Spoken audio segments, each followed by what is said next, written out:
6 hours of logos. It's just a countdown. What's all the hype? Okay, so we start off with a pretty standard US killing of an Iranian military guy, and you get the combo that happened in Iraq. And this is probably the first example of the writer's complete lack of skill, because, they start out with this great plotline that seems like it would make for a really intriguing story, but then just never pay attention to it after January. Come on, that's just poor writing. Alright, January 5th and Iran is already pulling out of a nuclear deal. See what I'm talking about? Now that's some better writing. An inciting incident that sets off a whole chain of events which turns into a really intriguing and thought-provoking story. This is just a whole lot better writing than what we see for the rest of the year, and that is a sin. Welp, there goes the Philippines. Damn, they were just vibing. Okay, so here we meet the main antagonist of 2020, good old COVID-19. The first case hit the US before anyone really knew it was happening, and again, it feels like the writers didn't really know what they were doing. They totally could have played up the fear factor and drawn it out for a whole month, which really would have made for some good tension and paranoia, but no, we just get the uppercut straight to the face. Also, not gonna lie, COVID is just about the most boring epidemic that we possibly could have gotten stuck with. It just makes you stop traveling, stay at home, stop seeing your friends, and it doesn't even do you the favor of turning you into a zombie when you die from it. Why couldn't we have gotten the plague that causes you to go into a homicidal rage, or slowly transform into an animal, or even cause other animals to mutate into killing machines? Hell, I would have even taken the virus that makes you dance till you're dead. So February just had to be the second hottest February on record. Poland didn't get any snow, Russia started sweating, and Europe and the Midwest blew away. And all this is pretty standard, you'd expect that. But then they just had to go there and burn down Australia. Come on, why? Do people enjoy watching endangered and adorable animals burning to cinders?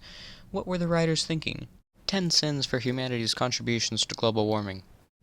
It also kind of feels like the writers were just trying to beat us over the head with the message that climate change is bad and real, to make us do something about it. But then they got bored of making random countries suffer and moved on to making a list of special ways to make 2020 even more terrible. Wait, what? The governor of Florida declared a public health crisis after just 2 COVID cases? What? With the stuff they did later on? I swear, Florida is just an attention hog. Think about it. There's this, Florida man, and the fact that it juts out of the continental US like a xenomorph. So, George Floyd was murdered on the 25th of May 2020 and began the protests that became so widespread in 2020. And now the US has officially burned down, fell over, and sunk into the swamp. And this has been happening for 400 years. So, why start now? Why particularly George Floyd? This is happening, all the time. The world may never know. What we do know is that 400 years of tension are finally flooding onto the streets, and I'm pretty sure that the people in charge, whether that be Trump or the writers, have the same feeling you get when you flush the toilet and the water starts rising, because by God, this time we're going to fix it. Corona is now second place in the US for fastest transmitted virus, the number one spot going to protests, and so Mr. Trump has called in the National Guard, who began to use weapons banned in international warfare on peaceful protesters. Guys, this is how revolutions are started. The Boston Massacre, Father Gabon and the Russian Revolution, Tiananmen Square. Okay, maybe that last one doesn't lead a revolution, but come on, what government wants to have something like that on their hands? So another funny thing that happened that I didn't even know, happened, was that there was a forest fire in Chernobyl. And, it was put out, of course, but that seems way too contrived to be anything other than the start of the next Godzilla movie. Fire Godzilla, that would have been a pretty cool way to go out. I'm honestly surprised they haven't made a movie about that yet. What is this shit? This isn't supposed to happen here. That's the Midwest's thing. Alright, that's it. I'm officially done. Also, tornadoes. Also, flooding. Also, hurricanes. Okay, now I'm just mad. Why you gotta take out your frustrations on my boy in Lebanon like that? Don't they have enough problems without you blowing up a fireworks factory? That sounds like something out of a Looney Tunes episode. Maybe it was just some practical joke by a angel, but then Satan was like, no, this needs more collateral damage, and made there be a chemical warehouse next to the building that the angel pulled the pranking. I'm also very much disappointed that no superheroes or supervillains were formed from a giant chemical explosion like this. Maybe it was just 007 fucking around in a new action movie. Okay, so Mexico, the Caribbean, and the southeastern United States are about to get the double whammy from 2 hurricanes at once, and the last time this happened was in 1933, and once again, I ask the question it seems like every single one of us has been asking since January. Did you really have to do it now? Oh, I didn't want to set the world on fire. But on a more serious note, the entire west coast of the United States appears to be on fire. Not just California, and over 2 million acres have been burned. And come on, 2020, you're just being lazy at this point. You've already done wildfires in Australia, and the west coast already has enough homeless people. Why couldn't you do something else, like the Cascadia earthquake or the Yellowstone supervolcano? Well, shit. You will be missed. Well, at least you got a cameo in the god-awful Scooby-Doo movie.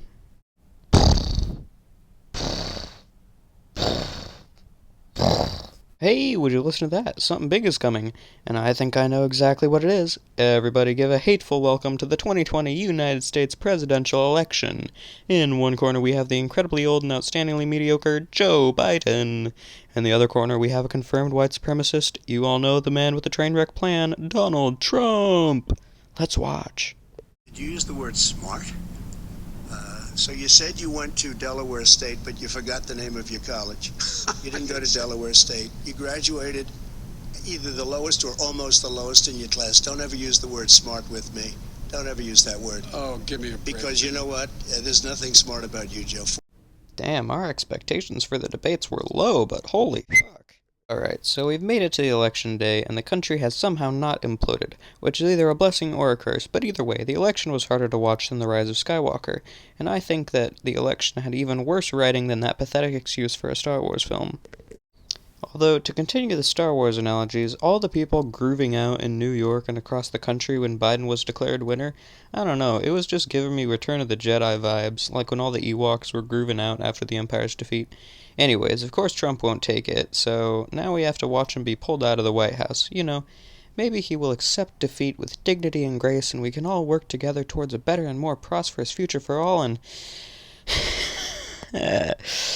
Nah, he's gonna have to be pulled out like a bad tooth. God, is this really happening? Alright, so wave number 2 has sort of started, unless you're in the US, of course, in which case wave number 1 never stopped. Either way, once again, the writers have shown their tendency to repeat the things that they've already done. I mean, come on, guys, we've already seen this, and we're getting quite sick of it. Literally. Sometimes in 2020, you just have to sit back and look at all the little things that really just dig into your soul and make 2020 the worst year ever. Wolfwalkers and Soul came out on December 25th, and I'm going to remove a sin because of that. But I'm also going to add 5 sins right back because I can't go to the theaters to see them. My god. Welp, we made it. January 1st all the way to December 31st. And you know, I think if there aren't any more catastrophes, I think we might just be fine. Wait, Adobe Flash is gonna stop working on December 31st, 2020?